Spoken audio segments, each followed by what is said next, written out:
À la une de cette édition du journal, les élections du bureau définitif fixées au 8 mai à 11h à l'Assemblée nationale. Les candidatures seront déposées le 30 avril et le 2 mai. La majorité au pouvoir avait déjà désigné en semaine son candidat lors des primaires, Vital Kamerhe. Et c'est ce samedi que prend fin officiellement la campagne électorale pour les élections de gouverneurs et de sénateurs. Nous ferons le focus sur la campagne dans le Lualaba, à Kinshasa, au Lolé, ainsi que dans la province du Haut-Katanga. Et en diplomatie, de plus en plus de voix dénoncent la coopération minière signée entre le Rwanda et l'Union européenne. Le député français, membre du Parlement européen, Thierry Mariani, est monté au créneau cette fois pour interpeller la Commission européenne sur le contenu controversé de l'accord signé avec un pays qui est à la base de la crise dans la région des Grands Lacs.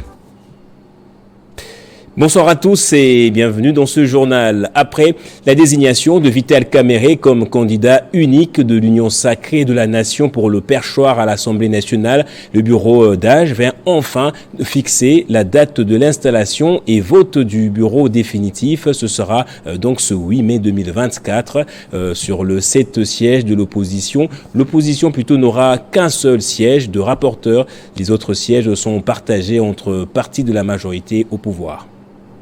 Après une longue attente, c'est désormais officiel et connu.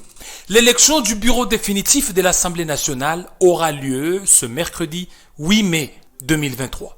Le président du bureau d'âge, Christophe Mbosonkodia, vient de signer la décision numéro 003 du 27 avril 2024 fixant les calendriers de l'élection et de l'installation du bureau définitif de l'Assemblée nationale.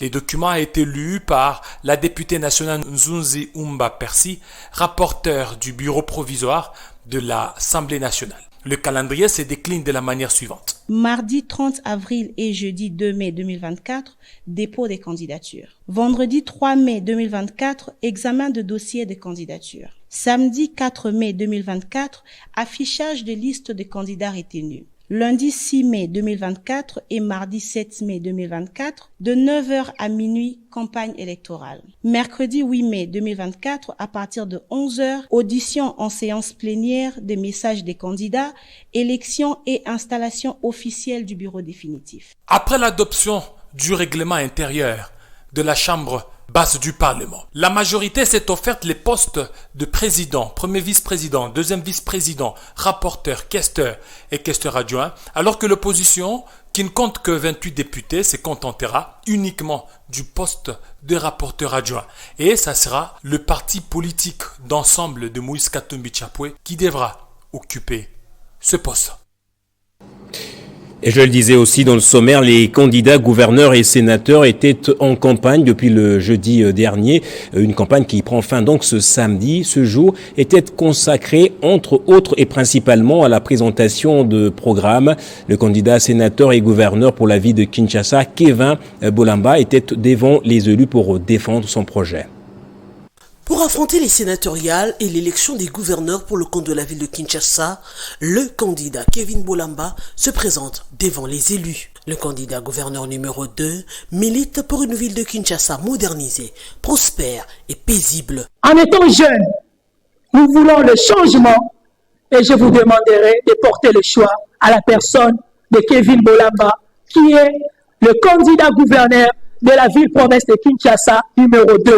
En tant que candidat sénateur au numéro 38, le leitmotiv est la sauvegarde des compétences et les droits des provinces, villes, communes et secteurs. Moi, il faut élire gouverneur de la ville-province de Kinshasa.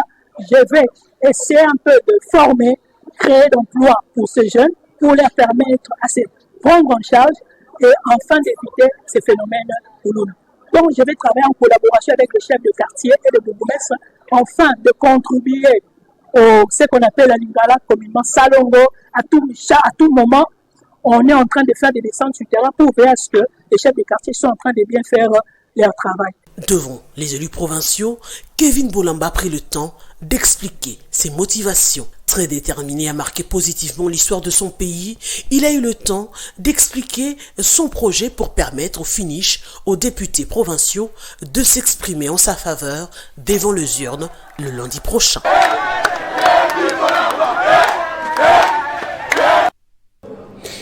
Et c'est à ce même exercice que s'était livré un autre candidat gouverneur, Floyd Kabouya, qui a présenté sa vision pour le développement de la ville de Kinshasa devant les élus provinciaux. On voit ça avec Benjamin Moudiata. En face des élus provinciaux de la ville-province de Kinshasa, Floyd Kabouya, le jeune capable qui est prêt à rendre la ville de Kinshasa plus propre, plus sûre et plus dynamique, n'a pas mâché les mots. De la sécurité à l'économie, en passant par la sécurité de la ville de Kinshasa et de ses habitants, Floyd Kabouya a mis tout le monde d'accord avec ses brillantes idées. Licencié en droit, master en administration comparée action économique, gradué en théologie et développement communautaire, master en droit des finances publiques en cours, diplômé international d'administration à l'École nationale d'administration de France et diplômé également à l'École nationale d'administration des RDC. Pour le ticket gagnant numéro 13, Floyd Kabouya, candidat gouverneur, et Patience Dia, candidate gouverneur adjoint, il est temps de quitter Kinshasa la poubelle pour Kinshasa la belle par des actions concrètes. Nul n'ignore que Kinshasa se meurt du fait de ses propres filles et fils que nous sommes. Kinshasa la belle est devenue Kinshasa la poubelle du fait des choix hasardeux et improvisés opérés ces dernières années à la suite des conciliabules politiques. Il est fait l'amer constat d'une ville quasi à l'abandon, par manque de courage, d'honnêteté et de clairvoyance de la part de la classe politique. À ce stade de dégradation, toutes les équations attestent que notre ville, la capitale, n'est plus que de nom. Il est temps pour chacun de nous, et particulièrement vous, les honorables députés, qui avez entre vos mains la recette miracle du changement, de dire « ça suffit ». Tout porte à croire, sans hésiter, que le ticket gagnant que porte Floyd Kabouya avec Patience Dia réunit à la fois la compétence, l'expérience, l'intégrité et la détermination qu'il faut aux dirigeants de cette ville pour la sortir de son marasme. Et dans la province du Lualaba, élection de gouverneur toujours, Fifi Masuka, actuel gouverneur ad interim, a le devoir ou avait le devoir de convaincre les 24 députés qui ont un choix à opérer entre 5 candidats, le 6e ayant désisté. Parmi eux, un ancien président de l'Assemblée provinciale du Lualaba, un ancien ministre des Mines, une ancienne maire de Kolwezi et Patrick Katengo, un jeune qui tente sa chance. Crispin Chibunkoufoua est notre envoyé spécial. Les militants des différents partis politiques et états-majors ont pris d'assaut la cour de l'Assemblée provinciale du Lualaba ce samedi 27 avril 2024, dernier jour de la campagne électorale pour les élections des gouverneurs et sénateurs.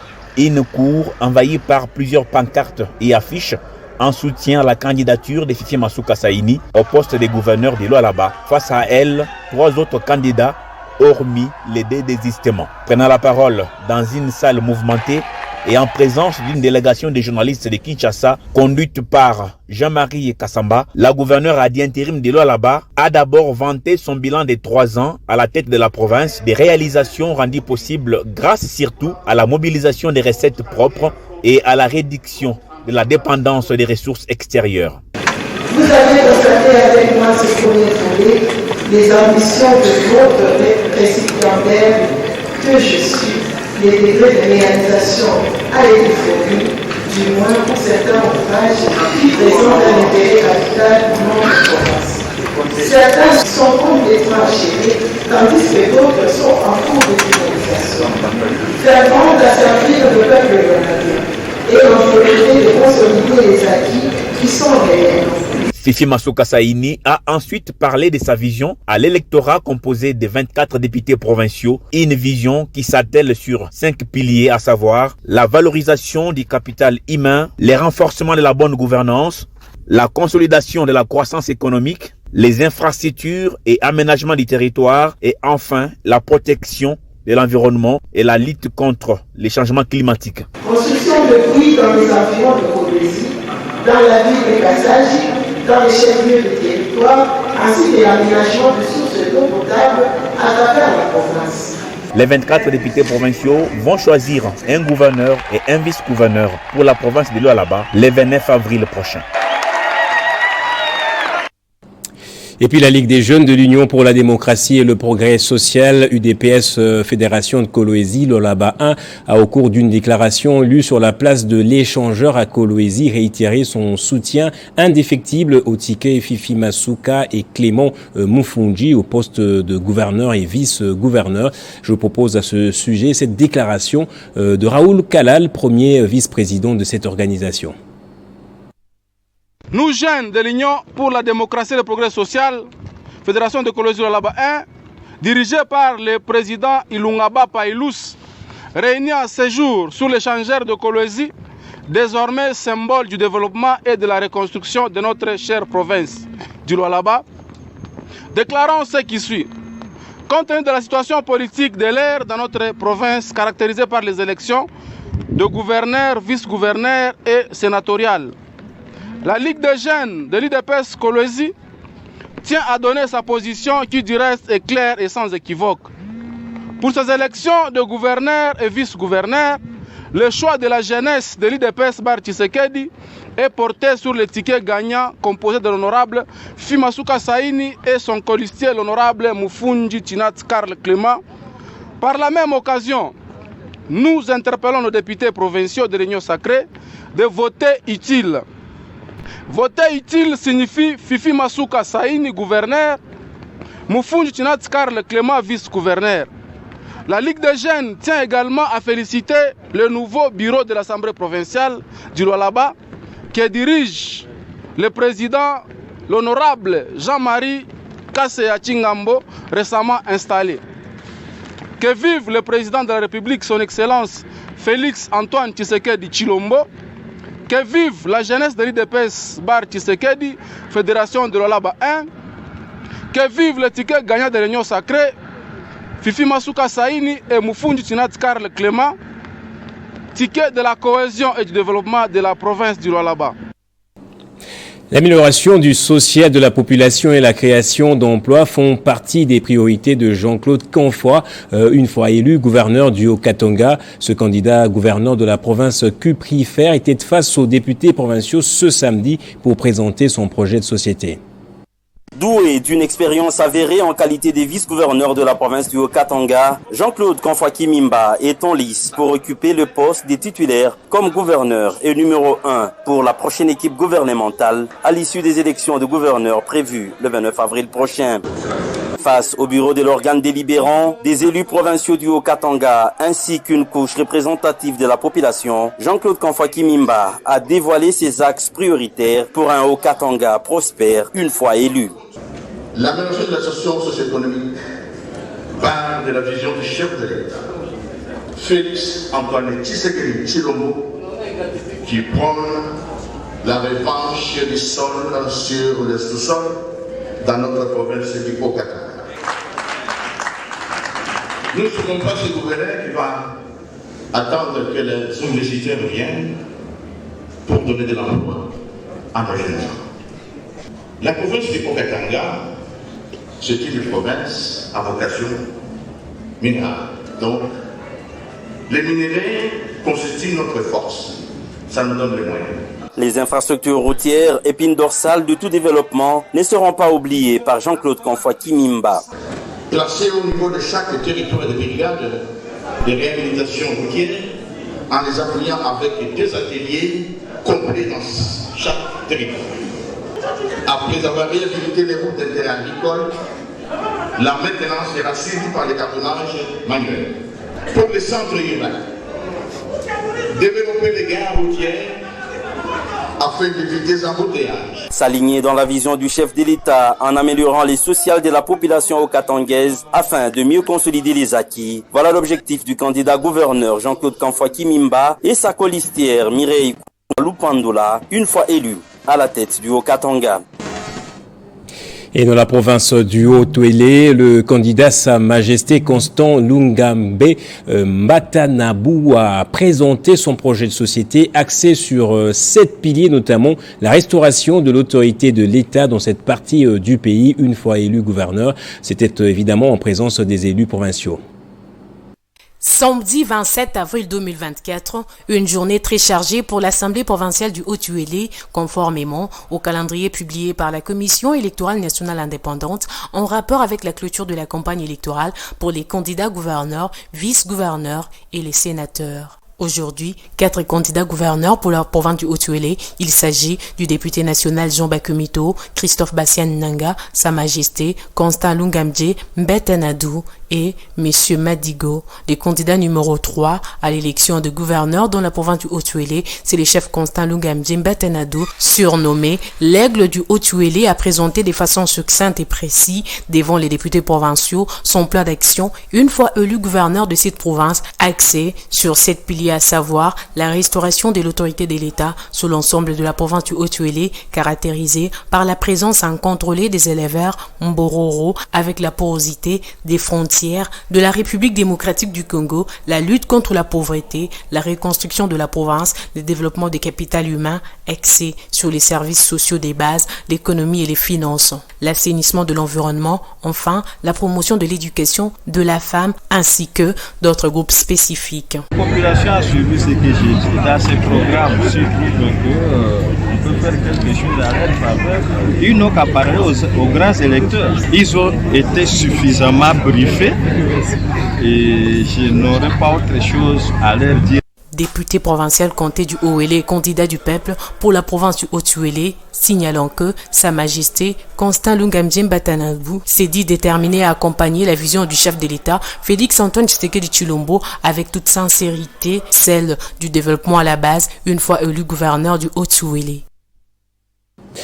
Mais les élections de gouverneurs et des sénateurs ne se tiendront pas dans les circonscriptions des provinces dont les scrutins ont été annulés suite à la fraude. C'est notamment le cas de Massi-Manimba où les élections reprogrammées ont été finalement reportées pour le mois de juillet. La société civile craignant d'être exclue des institutions a carrément proposé que soient réhabilités les élus invalidés du 20 décembre dernier. On écoute.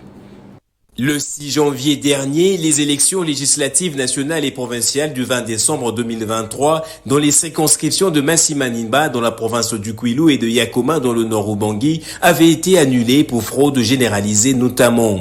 Depuis, une première date a été donnée pour la réorganisation de ces élections. Elle a été finalement reportée faute de moyens financiers.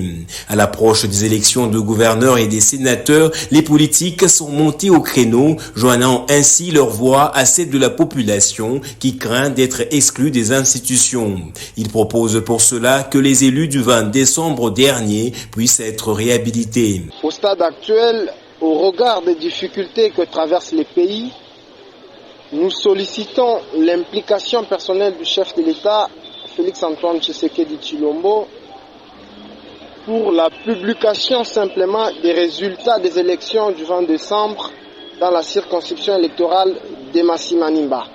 Parce que nous constatons avec regret que quelques individus sont en train de faire un complot contre le territoire de Massi-Manimba pour qu'il s'efface sur la scène politique. Aujourd'hui, les élus de Massi-Manimba sont privés de leur droit, par exemple, de participer aux élections pour les bureaux définitifs du Sénat, ainsi de suite. Nous demandons à la CENI de publier simplement les résultats des élections du 20 décembre. Mais aussi nous mettons en garde certains individus qui se sont improvisés sages. Après une mission d'exploration dans le territoire, la CENI avait conditionné la tenue des nouvelles élections des gouverneurs et sénateurs au Kwilu par la réorganisation des élections à Massi-Manimba. Une nouvelle date a été donnée, celle du 12 juillet, mais qui reste encore hypothétique d'après la population. Candidat sénateur au Sud Kivu, Modeste Bahati Lukwebo s'est adressé à ses électeurs hier vendredi 40e à présenter son discours de campagne devant les honorables députés provinciaux du Sud Kivu sur une liste de 61 candidats sénateurs. Modeste Bahati a défendu son brillant bilan à la tête de la Chambre haute du Parlement congolais, bilan qui, pour lui, justifie pourquoi les députés provinciaux doivent lui réitérer leur confiance le jour du vote. Grâce à Lambo. Débutant son speech par un hommage au président de la République, chef de l'État, Félix-Antoine Tshisekedi Tshilombo, pour son engagement ferme à pacifier et à stabiliser la RDC, le professeur Modeste Bahati Lukwebo a rappelé aussi les grandes réformes, œuvres et actions parlementaires réalisées au Sénat sous sa présidence. Un exposé bien accueilli par les députés provinciaux qui ont reconnu en Modeste Bahati un grand homme d'État. Dans son speech, il a insisté sur l'amélioration des conditions socio-professionnelles des députés provinciaux. Aussi a-t-il pris l'engagement de poursuivre avec les réformes qu'il a commencées au Sénat en termes d'inclusion des émoluments des députés provinciaux dans les budgets annuels de l'État, pour que ces derniers soient payés comme des fonctionnaires de l'État au même titre que les ministres nationaux et autres. Des infrastructures à la croissance économique de la province, en passant par la sécurité, la santé, l'éducation et la stabilité des institutions et la cohésion entre les filles et fils du Sud Kivu, Modeste Bahati s'est engagé à renforcer les plaidoyers à tous les niveaux pour permettre le décollage effectif du Sud Kivu. J'ai insisté également sur le plaidoyer pour notre province du Sud Kivu, qui est totalement enclavée, il n'y a pas d'infrastructure, il y a des problèmes d'eau, des problèmes d'électricité, des problèmes de sécurité. Mais j'ai également demandé que nous puissions soutenir le chef de l'État, son Excellence Félix-Antoine Tshisekedi Tshilombo, dans son combat pour la pacification du pays et aussi pour la souveraineté économique. Dans leurs questions, les députés provinciaux du Sud Kivu ont, entre autres, voulu savoir la position du professeur Bahati par rapport à son collègue membre du présidium de l'Union sacrée, l'honorable Vital Kamerhe. À ces sujets, Modeste Bahati a répliqué en disant que les rivalités en politique ne constituent pas un conflit. Je n'ai jamais été rancunier ni conflictuel. J'ai toujours été un rassembleur. D'ailleurs, ce matin, je venais d'échanger avec mon cousin, l'honorable Vital Kamerhe, pour lui réaffirmer mon soutien s'il est élu à la tête de l'Assemblée nationale. Nous devons être soudés pour l'émergence du Sud Kivu, a-t-il notamment déclaré. Et de poursuivre, j'invite tous les députés nationaux de la FDCA à voter pour l'honorable Vital Kamerhe lors de l'élection du bureau définitif de l'Assemblée nationale. Le regroupement politique Action pour l'unité nationale a adhéré officiellement ce vendredi à la grande plateforme politique PEP-AAP du haut représentant du chef de l'État Tony Kankou-Chikou. Fort de ses 6 députés nationaux, l'AUN ramène l'effectif de cette méga plateforme à 44 élus.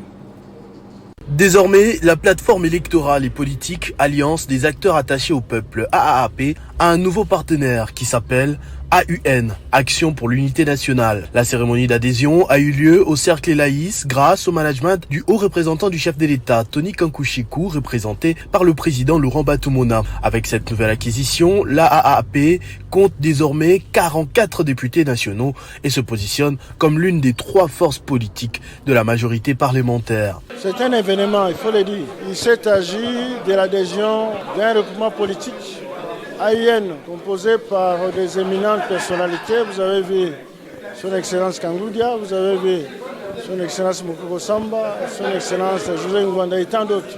Aussi, la plateforme électorale politique AAP qui a son sein 5 regroupements. Nous représentons aujourd'hui 44 députés nationaux. Ce n'est pas facile, c'est un élargissement qui a demandé beaucoup de sacrifices. Et nous félicitons nos amis qui nous ont rejoints, où au nom du président de notre autorité morale, Tony Kankou-Chikou, j'ai à rappeler les 3 indicateurs qui doivent guider notre action politique, à savoir la loyauté auprès du chef de l'État, son Excellence Félix-Antoine Tshisekedi Tshilombo, la fidélité aux engagements et enfin la discipline. L'acte d'engagement de l'adhésion de l'Action pour l'unité nationale a été signé par son coordonnateur délégué, Honorable Mpanda, en présence des hautes personnalités et dignitaires de l'AUN, tels que Moïse H. Matembo Toto, autorité morale du parti direct, Mukoko Samba, Pierre Kangoudia, Willy Michiki, pour ne citer que cela. Ainsi, grâce à la force managériale de Tony Kankou-Chikou, la PEP-AAP a désormais 44 députés avec l'AUN, l'AE, AMSC, A2R et FP 2023. Et puis les services de défense et de sécurité de Goma ont appréhendé un nouveau groupe de présumés malfrats. Ils sont au total au nombre de 16. Parmi eux, des éléments incontrôlés des FARDC, de la police nationale congolaise, des Wazalendo, ainsi que quelques civils qui ont été présentés ce samedi au maire policier de Goma, le commissaire supérieur principal Kapen Kamand Faustin. Pour l'autorité urbaine, l'opération dite s'afficha Goma, en français nettoyer Goma, lancée depuis peu en vue d'éradiquer la criminalité urbaine qui produit déjà les fruits, devra se poursuivre jusqu'à mettre hors d'état de nuire tout ce qui met à mal la quiétude de la population de Goma et ses environs. Les propos du commissaire supérieur principal Kapen Kamand Faustin ont été recueillis par Pacheco Kavundama. Et puis écologie responsable, gestion des crises et défis de développement en RDC, tel a été le thème général des 2 journées scientifiques organisées à l'université Don Bosco de Lubumbashi sous le haut patronage des autorités académiques. Ces journées ont été une occasion pour les intellectuels des différentes disciplines de réfléchir autour de la thématique et des grandes questions écologiques. Éléments de reportage à suivre justement dans notre édition du journal de demain dimanche. La guerre dans l'Est de la RDC continue de faire parler d'elle à l'échiquier international. Un autre député du Parlement européen vient de dénoncer sans embâche l'implication rwandaise dans la crise sécuritaire dans l'Est du pays. La RDC justement, les Français Thierry Mariani interpellent la Commission européenne sur le contenu controversé de l'accord signé entre Kigali et l'Union européenne sur les minerais stratégiques. Pour les entreprises européennes, le Parlement européen discutera cette semaine d'un texte pour lutter contre le travail forcé. Et dans le même temps, en Afrique, beaucoup accusent l'Union européenne d'hypocrisie. Ainsi, la signature d'un accord avec le Rwanda pour un partenariat sur les métaux rares soulève les pires inquiétudes. Le 22 février dernier, l'annonce de cet accord a provoqué la réaction du président de la République de RDC, Félix Tshisekedi, qui a déclaré, je le cite, « C'est comme si l'Union européenne nous faisait la guerre par procuration ». Et il ajoutait d'ailleurs, quand vous C'est donc un petit extrait de sa prise de parole. Place donc au rappel des titres à présent. Les élections du bureau définitif à l'Assemblée nationale fixées au 8 mai à 11h. Les candidatures seront déposées le 30 avril et le 2 mai. La majorité au pouvoir avait désigné en semaine son candidat lors des primaires, Vital Kamerhe. Et c'est ce samedi que prend fin la campagne électorale pour les élections de gouverneurs et des sénateurs. Nous avons fait le point dans ce journal sur cette campagne dans le Lualaba, à Kinshasa, dans le Haut-Uélé et dans le Haut-Katanga. Et en diplomatie, de plus en plus de voix dénoncent la coopération minière signée entre le Rwanda et l'Union européenne. Les députés français Thierry Mariani est monté au créneau pour interpeller la Commission européenne sur le contenu controversé de l'accord avec un pays qui est à la base de la crise dans la région des Grands Lacs, je cite, le Rwanda. Et c'est par ici donc que va se refermer ce journal. Merci à vous tous, madame, monsieur, de l'avoir suivi. L'actualité reste en continu sur votre chaîne Télé 50.